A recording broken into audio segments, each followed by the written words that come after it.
Olá, meus amores. Hoje a gente vai começar uma nova série de estudos. A gente vai falar sobre Roma, né? Roma Antiga. Então, que civilização é essa, né? Qual é a origem dessa civilização e qual é o legado que Roma vai trazer pra gente? Bom, mesmo sem a gente nunca ter estudado diretamente sobre Roma, dá pra gente saber uma série de coisas sobre Roma. Então, quando nós olhamos, né, alguns monumentos, alguns lugares, e a gente sabe exatamente o que é Roma, né? A gente já sabe de outros lugares a partir de filmes, de revistas, enfim, de quadrinhos.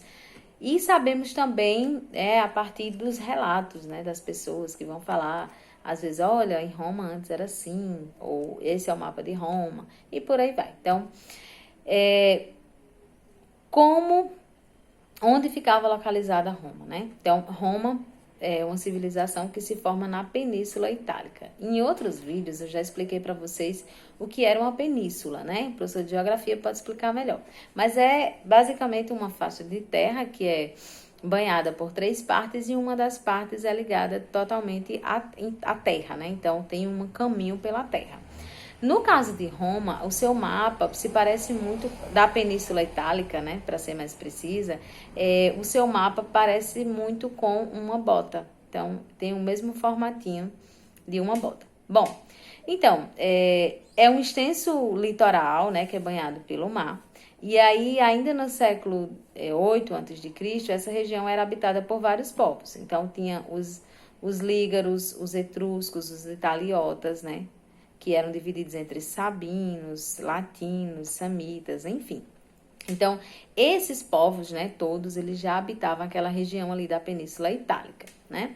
E aí, nessa época, se estabeleceu também os povos gregos e os cartagineses, né, que fundaram várias colônias e passaram a disputar ali as rotas comerciais. Então, esse seria ali o caldeirão, né, de grupos que vão dar origem depois ao que a gente chama do povo romano, tá?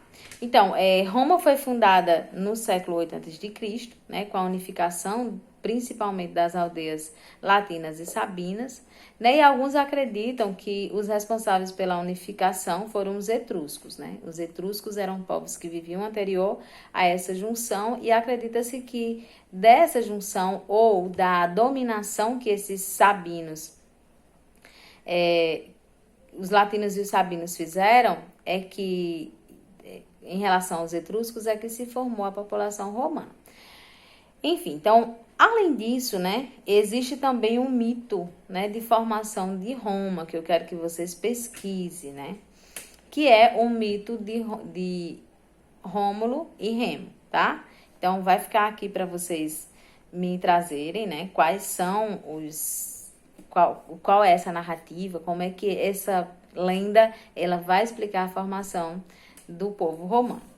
Bom, então, em relação à vida política romana, Roma teve 3 fases, tá? Então, Roma teve a fase monárquica, ou seja, formou-se uma monarquia, né? Um grupo liderado por um senhor, né? Por um líder central, que vai ser o monarca, vai ser o líder principal. Depois, Roma teve sua fase republicana, que é quando a participação dos grupos sociais vão ser mais efetivos. Então, aquela cadeiazinha que a gente sempre fala, né, de organização social, vai ter uma influência sobre essa administração romana.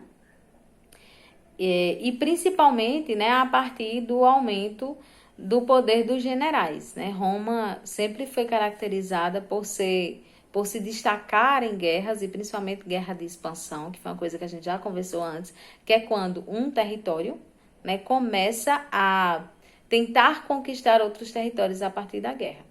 E aí esses generais vão se destacar e vão dar depois também contribuição para que ocorra o fim da República Romana e comece uma nova fase, que é a fase do Império. Então, quais são essas 3 fases? É a monarquia, onde todo o poder está na mão de um monarca, de um rei.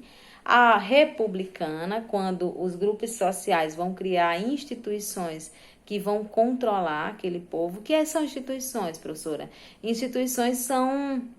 É como se fosse espaços de liderança. Por exemplo, a escola é uma instituição, a igreja é uma instituição. E lembrem-se que a casa, a família é uma instituição. Lembrem-se que todos esses lugares, eles têm pessoas que vão participar, que vão liderar, que vão opinar. Então, instituições seriam basicamente isso, tá?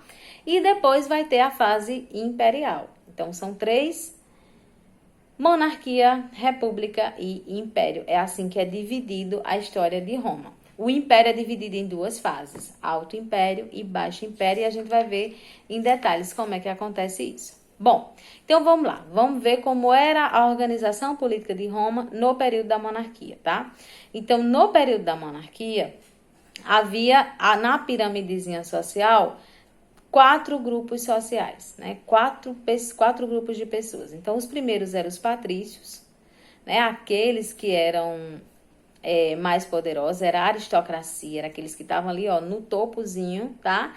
Da pirâmide social.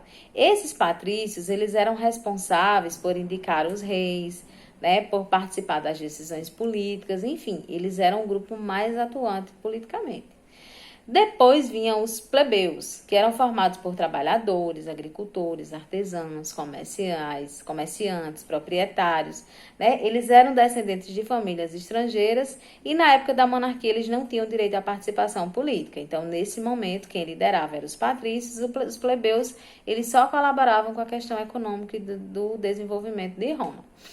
Bom, os plebeus, né, eles viviam amontoados em famílias populares, né? Eles não tinham acesso a uma casa luxuosa, enfim, e muitos deles contraíam dívidas, ou seja, em crise, em momentos de crise, onde tinha seca, eles não conseguiam, às vezes, manter suas propriedades, faziam empréstimos aos patrícios, e muitos plebeus acabaram se tornando escravos por dívida nesse sistema de monarquia romana, tá? Depois vinham os clientes, que era uma camada intermediária. Eles eram plebeus, que em troca de auxílio econômico prestavam serviços a um patrício, né? Então, eles ofereciam sua fidelidade, o seu respeito. E depois tinham os escravos, que eram, na maioria, plebeus endividados, né? E que era uma camada pouco expressiva da população nesse período monárquico. Então, em geral, era basicamente isso. Ou era algum escravo de guerra, mas nesse período da monarquia não havia, por exemplo, as guerras de conquista, né? Era um momento em que a sociedade romana estava se organizando muito mais em torno de uma unidade política, né? E da influência dos patrícios, que eram os que estavam no topo. Bom, e aí a monarquia cai, né? Quando é que a monarquia cai? Esse sistema vai vigorar até 509 a.C., quando um grupo de patrícios se revoltou contra o rei Tarquínio II, né? Ele havia feito algumas concessões aos plebeus, permitindo que eles tivessem maior participação política. E aí os patrícios não aceitaram, porque eles não queriam a participação política dos plebeus, né? Aliás, eles não queriam a participação política de nenhum outro grupo. E aí, descontentes, os patrícios expulsaram ele da cidade, juntamente com os demais, que eram de origem etruscas, né, com demais aristocratas, e derrubaram a monarquia e implantaram um regime republicano em Roma.